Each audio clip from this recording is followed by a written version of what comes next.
अस्सलाम वालेकुम दोस्तों, आज सुबह टाइमली मैंने आपको मार्केट की अपडेट दी थी जब बिटकॉइन 71,000 के एरिया को तोड़ने की ट्राई कर रहा था। और जो अचानक पंप स्टार्ट हुआ था बिटकॉइन का, उसके बारे में बताया था आपको ऐसा क्यों हुआ है।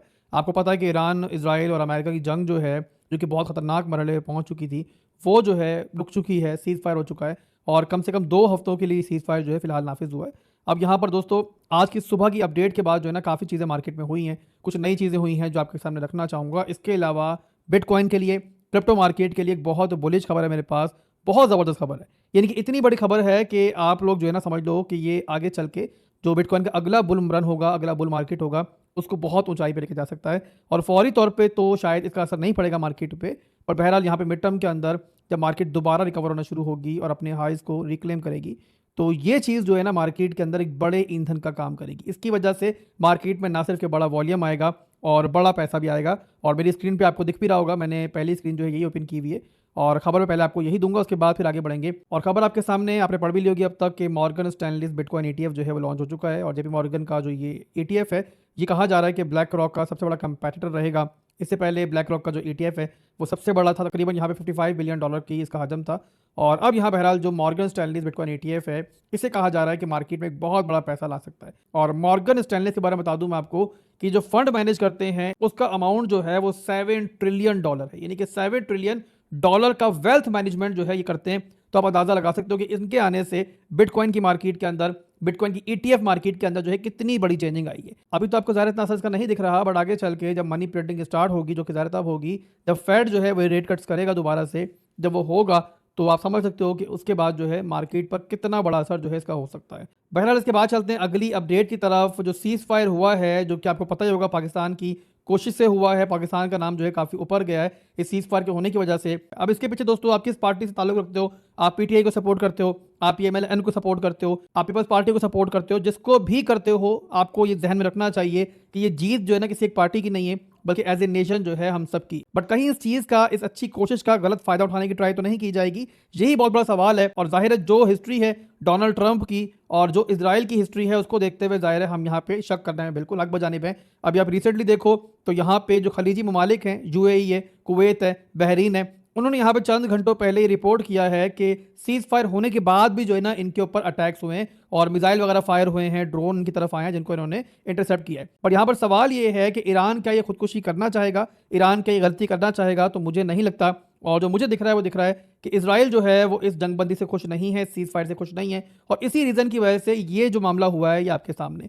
तो यहाँ पे 2 हफ्तों का सीज फायर हुआ है, अब 2 हफ्तों तक ये कायम रहेगा नहीं रहेगा, यही मेन सवाल है। और इसी बीच में अभी थोड़ी देर पहले यूएस के डिफेंस मिनिस्टर ने भी प्रेस से बात की है और उसमें भी उन्होंने एक बहुत बड़ी बात की है कि देखो यूएसए ने जो सीज फायर एक्सेप्ट किया है ये तब तक है कि जब तक ईरान कोई गलती ना करे। और दोबारा ईरान को इन्होंने वार्न किया है कि ईरान को चाहिए कि फौरी तौर पे पूरी तरीके से सरेंडर करे बिना किसी शर्त के, और जो भी एटम बम बनाने के उनके पास आलात हैं या फिर जो मवाद है वो हमारे हवाले करे। अदरवाइज यूएसए जो है दोबारा हमले स्टार्ट कर सकता है और बड़े हमले स्टार्ट कर सकता है। तो एक तरफ तो भाई ये 2 हफ्ते का सीज फायर जो है नाफिज हो चुका है, बट मेरे हिसाब से स्टिल जो है ना ये एक बहुत खतरनाक रास्ता है जहां पे किसी भी टाइम जो है कोई भी गलती जो है दोबारा इस जंग को भड़का सकती है।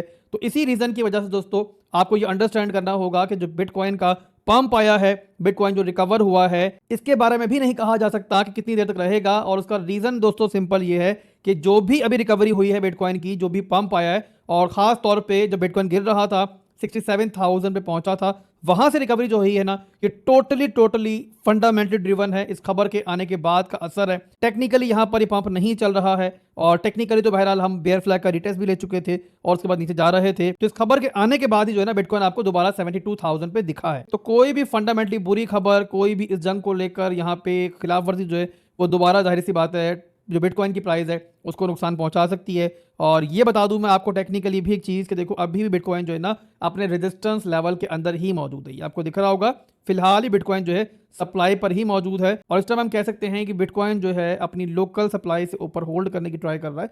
तो यहाँ पर देखना होगा रिटेस्ट जो है सक्सेसफुल होता है नहीं होता है। तो यहाँ पे अगर मगर जो है ना इस टाइम बहुत ज्यादा मार्केट में मौजूद है, अगर फंडामेंटली कोई बुरी खबर नहीं आती, अगर ये रिटेस्ट सक्सेसफुल होता है तो फिर मार्केट जो है रिकवर हो सकती है। तो ओवरऑल दोस्तों यहाँ पे उम्मीद करता हूँ क्या आप मेरी बात समझ रहे होंगे कि मार्केट के टेक्निकल्स जो हैं, मार्केट का स्ट्रक्चर जो है वो स्टिल नेगेटिव है और यहाँ पे जो अभी रिकवरी चल रही है, ऐसा नहीं कि मार्केट दोबारा बुलिश हो चुकी है। आप वीकली में देखो तो आपको यही दिखेगा कि बिटकॉइन स्टिल जो है अपना एक लोअर हाई ही बना रहा है। इसके अलावा बात करें अगर हम लोग बेयर फ्लैग की कि उसमें क्या चल रहा है, तो बेयर फ्लैग के अंदर दोस्तों डेली में देखें ना, डेली में दिखता है हमें कि बिटकॉइन जो है दोबारा अपने फ्लैग के अंदर आ चुका है। बट अगर आप लोग इस फ्लैग को कन्वर्ट करो वीकली के अंदर, तो वहां पे चीज जो है, वहां पे सिनेरियो जो है थोड़ा सा डिफरेंट दिखता है। किस तरीके से, मैं आपको दिखाता हूं। तो ये देखो दोस्तों, यहाँ पे वीकली का चार्ट मैंने ओपन किया हुआ है और यहाँ पे ट्रेंड लाइन को मैं वीकली टाइम फ्रेम के हिसाब से अलाइन कर रहा हूँ। तो यहाँ पर क्या दिख रहा है मेरे भाई, आपको यही दिख रहा है कि स्टिल यहाँ पर जो बिटकॉइन है अपने बेयर फ्लैग की सपोर्ट के अंदर ही मौजूद था। तो इसका मतलब ये है कि जब बिटकॉइन वीकली के अंदर फ्लैग में मौजूद है तो स्टिल फ्लैग वैलिड है और फ्लैग के अंदर ही बिटकॉइन की प्राइस जो है रोम कर रही है। और इसके अलावा जब तक वीकली क्लोजिंग जो है 76,000 से ऊपर जो है नहीं हो जाती, तब तक हम ये नहीं कह सकते कि भाई ये पूरे का पूरा जो बेयर फ्लैग है वो इनवैलिडेट हो गया। इवन मैं अगर आपको दिखाऊं डेली के अंदर, तो आपको एक और चीज़ भी दिखेगी कि जो इस बेयर फ्लैग की ट्रेंड लाइन है ना, अगर हम इसको अलाइन करते हैं और यहाँ पे अगर हम देखते हैं कि भाई बिटकॉइन के पास पंप करने का कितना एरिया मौजूद है कि जो आपके नेगेटिव स्ट्रक्चर है वो भी दोबारा पॉजिटिव ना हो, मार्केट डाउन ट्रेंड में ही रहे, तो एज लॉन्ग एज बिटकॉइन अगर इवन जो है 78,000 तक भी पहुंच जाता है ना, तब भी आप देखो इस बेयर फ्लैग की वो रेजिस्टेंस ही होगी। और इसके अलावा ऊपर सीएमई गैप मौजूद है, तो अगर बिटकॉइन एक विक मार के सीएमई गैप भी फिल्ड कर दे, तो आप कह लो कि ऊपर की लिक्विडिटी जो है वो एक तरह से सारी खत्म हो जाएगी। तो इसीलिए मेरे भाई आपको मशवरा मेरा ये होगा कि लेवल टू लेवल चलो। यहाँ पर बिटकॉइन अगर ये जो रिटेस्ट है वो सक्सेसफुल कर लेता है, तो फिर यहाँ पर हम एक्सपेक्ट कर सकते हैं कि थोड़ा सा और ऊपर बिटकॉइन जाए और आपका 74,000 और इवन जो आपका 76,000 का एरिया है ये भी रिटेस्ट करे। बट उसके लिए भी रिटेस्ट का हमें वेट करना पड़ेगा, लेवल टू लेवल मौका मिलेगा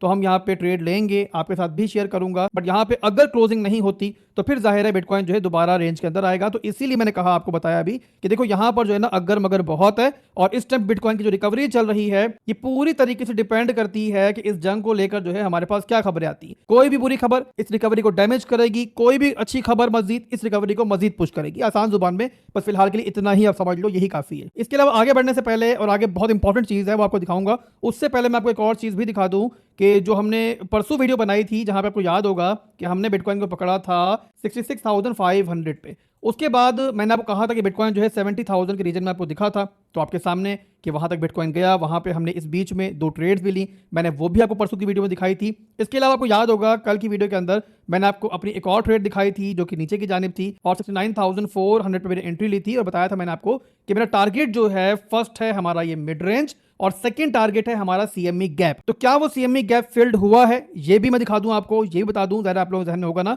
कि जो अनफिल्ड सीएमई गैप था उसका क्या हुआ है। तो सीएमई गैप जो बताया था मैंने आपको, वो बताया था मैंने 67,700 से तकरीबन 67,300 तक।